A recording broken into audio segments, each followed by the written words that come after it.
When I was 16 years old, I received my patriarchal blessing.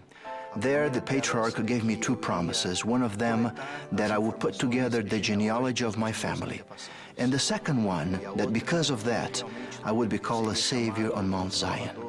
Now, what is the meaning of being a savior on Mount Zion? Many of your deceased ancestors will have received a testimony that the message of the missionaries is true. The ordinances you so cherish are only offered in this world. Someone in this world must go to a holy temple and accept the covenants on behalf of the person in the spirit world.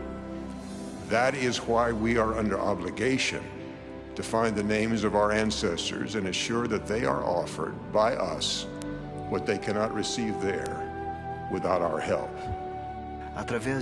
As I do the genealogy for my ancestors, I can help them to come unto Christ. And as the Savior did something for me that nobody could do, He atoned for my sins. I can do something that my ancestors cannot do from themselves. I can go to the temple and bring them into Christ. And by doing this, I fulfill the promise that I'll be a Savior on Mount Zion, no Monte de Sião. The temple has been powerful for my children, my family. We did work for the dead.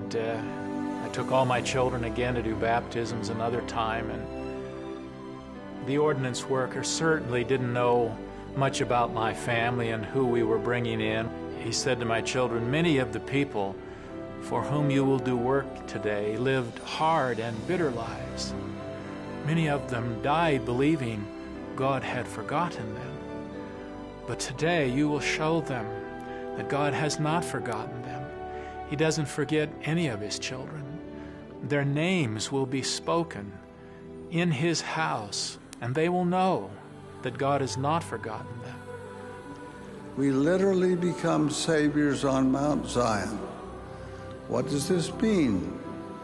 Just as our Redeemer gave His life as a vicarious sacrifice for all men, and in so doing became our Savior, even so we, in a small measure, when we engage in proxy work in the temple, become as saviors to those on the other side who have no means of advancing unless something is done in their behalf by those on earth.